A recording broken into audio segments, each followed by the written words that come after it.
Estamos esta mañana aquí en los exteriores del Palacio de Gobierno. Estamos con Raúl Choquenaira, líder social del sur peruano y analista político, quien luego de cumplir algunas asignaciones en el sur, oriente y norte del país está nuevamente en Lima para conversar con nosotros, y siempre la alegría de recibirlo aquí y dialogar sobre temas de actualidad de la política nacional. Gracias, Raúl, por conversar con nosotros, con Prensa Perú. ¿Cómo está, Fernando? Un gusto de saludarte, un gusto saludar a nuestro país y de tal manera llegar a nuestros rincones de las regiones del país. Raúl, un tema que realmente se está tratando mucho es lo referido a alcanzar las metas de desarrollo en nuestro país, en los gobiernos nacional, regional y locales. Pero el tema de desarrollo parte por hacer una serie de trabajos que hay que ventilar y hay que tratar, y tú mejor con propiedad puedes decirlo. ¿Cómo debemos estar nosotros los peruanos, todos los peruanos, inmersos en este tema de desarrollo? ¿Cómo lo ves tú? ¿Cuál es tu visión respecto a este punto? Muy cierto, ¿no? El desarrollo del país hoy por hoy está muy preocupante, ¿no? Con varios problemas en las regiones del país, y las regiones del país necesitamos bastante apoyo. Hoy por hoy, si hablamos de desarrollo, hoy por hoy los hospitales están totalmente abandonados, ¿no? Y los centros educativos de los estudiantes igual, ¿no? Los institutos, las universidades igual también. Nuestras regiones del país, en las provincias, en los distritos, no hay un diálogo con el gobierno del país.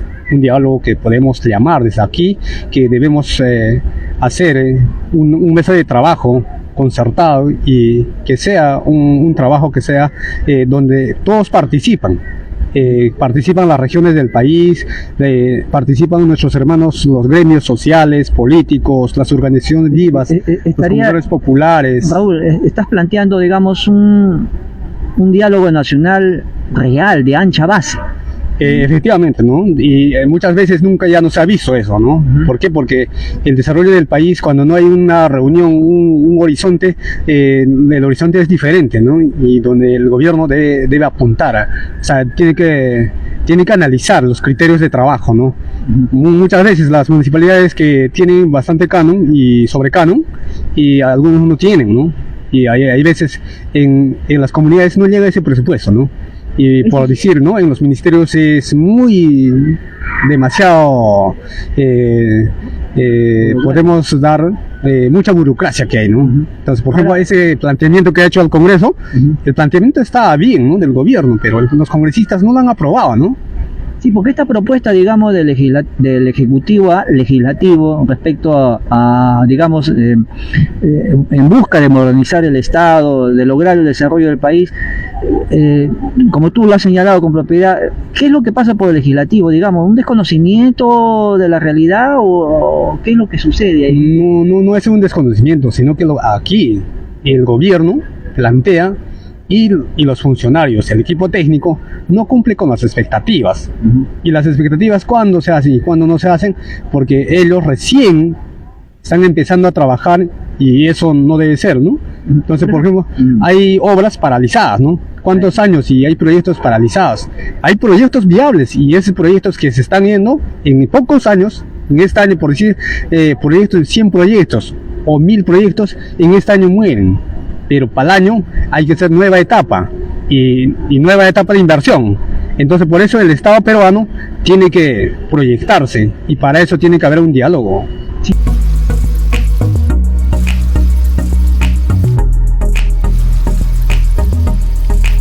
Eso, lo que tú acabas de señalar, Raúl, es qué vital poderlo explicar y poder que nuestros amigos que nos ven también puedan comprenderlo, porque hay municipios que tienen presupuesto para pagar un personal técnico de primer nivel para hacer proyectos, para realizarlos, para construirlos, y otras municipalidades que no tienen esos presupuestos, pero la ley le exige que tenga esos profesionales. Pero ¿de dónde va a sacar dinero para pagarlos?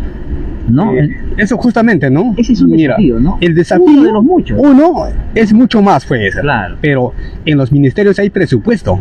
Ya. Los ministerios tienen su presupuesto. Si hablamos de todos los ministerios de las municipalidades, tienen su presupuesto. Y de eso ellos sacan. Pero ¿qué pasa? Solamente se dedican a estudio y no a ejecutar obras. Las obras no lo ejecutan.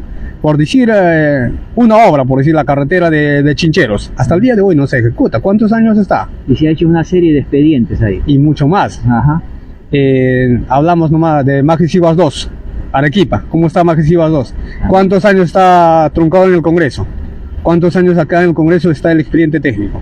Solamente estudio, nada más. Y cada año, y se van llevando el dinero de todos los peruanos. Ahora, el tema del desarrollo también pasa, por ejemplo, por un tema que tú has tratado con propiedad en algunos eventos. Te hemos escuchado hablar sobre el tema de la migración en el país relacionado con la seguridad nacional.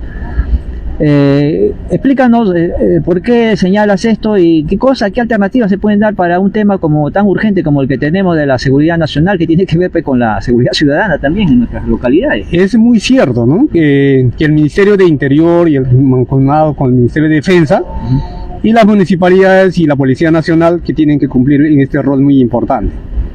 En el Perú tenemos más de 1 millón y tantos, 1,5 millones, ¿no? 1,5 millones venezolanos y de otros países.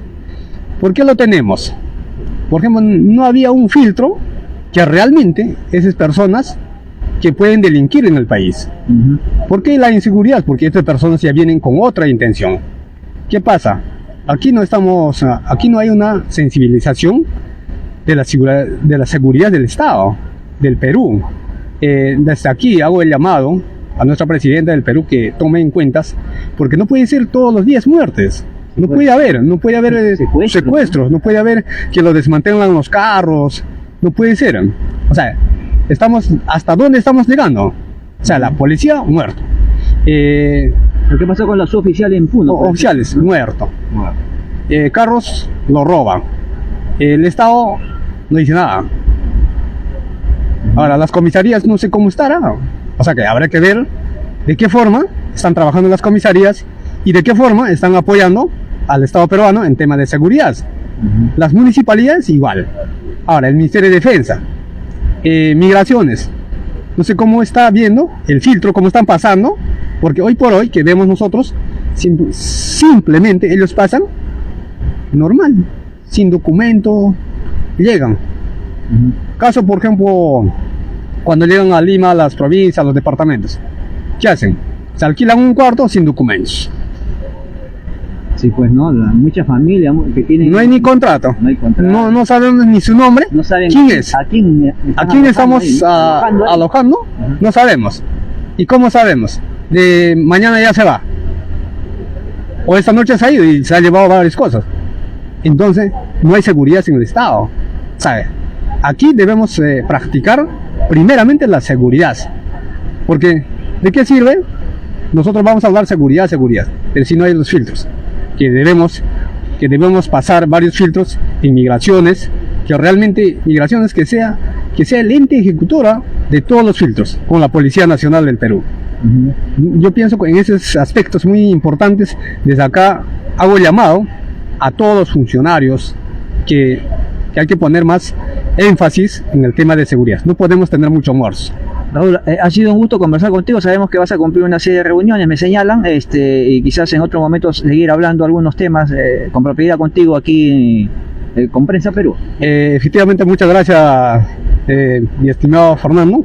Un abrazo y seguiremos contribuyendo al país. Entonces estuvo con nosotros Raúl Choquenaira, quien conversó sobre estos temas, y nosotros volvemos con más información más adelante.